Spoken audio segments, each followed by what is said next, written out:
Kalau kita ngomongin bisnis dan kepemimpinan ya, ada satu skill yang benar-benar jadi pembeda antara yang biasa aja sama yang luar biasa. Apa itu? Berpikir strategis. Nah, hari ini kita bakal bongkar tuntas. Ada 6 disiplin inti yang jadi fondasi dari skill super penting ini.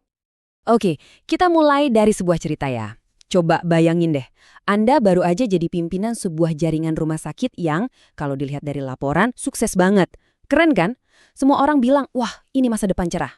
Tapi CEO barunya, Jen Woods, malah ngelihat sebaliknya.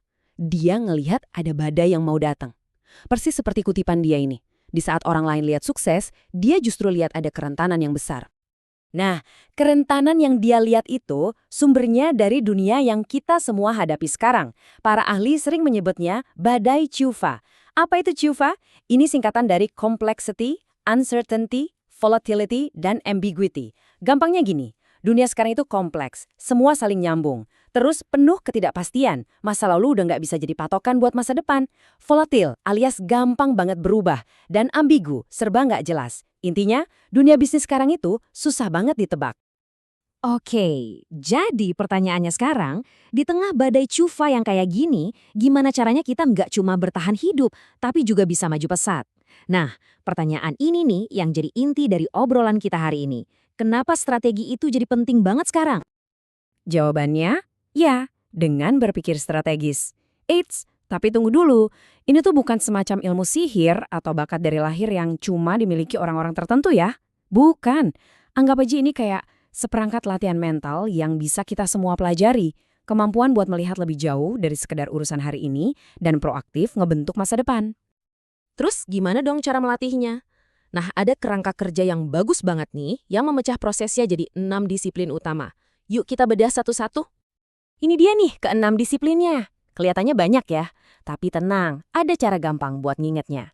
Kita bisa bagi jadi 2 kelompok besar. 3 yang pertama itu semua tentang cara kita melihat dunia. Sedangkan 3 yang terakhir itu tentang cara kita bertindak atas apa yang kita lihat. Simpel kan? Melihat, lalu bertindak. Oke, pertama-tama, ayo kita fokus ke 3 disiplin yang ngebantu kita buat melihat lebih jernih. Ini semua tentang gimana caranya kita nemuin fokus di tengah semua kekacauan. Fondasinya adalah pengenalan pola. Gini, setiap hari kita akan dibanjiri informasi, data, berita. Nah, kemampuan ini adalah soal bisa misahin mana sinyal yang benar-benar penting dan mana yang cuma noise atau gangguan yang bisa kita abaikan. Nah, buat bisa melakuin itu, kita harus ngerti cara otak kita kerja. Kita tuh punya 2 mode berpikir.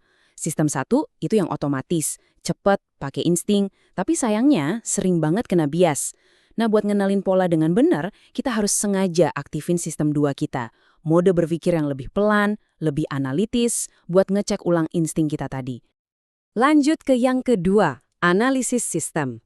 Ini artinya kita harus berhenti ngelihat masalah atau departemen sebagai kotak-kotak terpisah. Coba deh mulai lihat organisasi Anda sebagai sebuah jaring laba-laba raksasa. Satu sentuhan kecil di satu sisi, getarannya bisa kerasa sampai ke ujung yang lain. Itu dia inti dari analisis sistem. Dan ini nyambung banget ke disiplin ketiga, kelincahan mental. Ini tuh skill super keren buat bisa terbang, naik turun ngelihat masalah. Jadi kita bisa lihat dari berbagai level, berbagai sudut pandang, buat dapetin pemahaman yang jauh lebih utuh. Pemikir strategis yang hebat itu sering disebut pemikir awan ke darat. Maksudnya, mereka bisa zoom out, kayak ngelihat dari atas awan buat paham gambaran besarnya, strategi jangka panjangnya. Tapi di saat yang sama, mereka juga bisa zoom in, turun ke darat buat ngertiin detail-detail operasional yang penting di lapangan. Oke, bisa ngelihat dengan jernih, itu baru setengah jalan. Setelah Anda bisa ngenalin masalah dan nentuin prioritas, pertanyaannya, gimana cara Anda gerakin semua orang buat bertindak? Nah, inilah fokus dari 3 disiplin kita yang terakhir. Kita mulai dengan pemecahan masalah, dan ada cara asik banget buat ngelihat ini. Anggap aja kayak cerita perjalanan pahlawan. Anda pahlawannya. Misi Anda adalah menjawab satu pertanyaan penting. Harta karun yang Anda cari itu adalah solusi terbaiknya. Dan tentu aja di perjalanan Anda harus ngelawan naga-naga, alias semua rintangan yang ada. Disiplin kelima, ini soal visi. Bukan sekedar target angka ya, tapi soal melukiskan gambaran masa depan yang bikin semua orang semangat. Ambisius, tapi terasa mungkin buat diraih. Contoh paling legendaris, visi sederhana untuk mendaratkan manusia di bulan. visi itu berhasil menggerakkan satu negara penuh. Nah, buat ngejadiin visi itu kenyataan, pemimpin itu harus bisa dua hal. Pertama, mendorong lewat sistem, misalnya lewat target kinerja atau kompensasi. Tapi yang jauh lebih kuat adalah yang kedua, menarik orang dengan inspirasi, dengan gambaran masa depan yang begitu keren sampai mereka pengen banget jadi bagian dari perjalanan itu. Terakhir, kecerdasan politik. Eits, ini bukan soal politik kantor yang negatif ya, sama sekali bukan. Ini soal kemampuan buat membaca peta pengaruh di dalam organisasi. Siapa yang perlu diajak bicara? Siapa yang bisa jadi pendukung?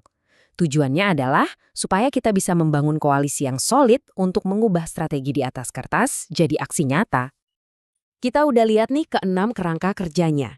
Sekarang pertanyaan terbesarnya, gimana caranya kita secara pribadi bisa ngembangin kapasitas ini? Nah, ini kabar baiknya. Berpikir strategis itu kayak otot.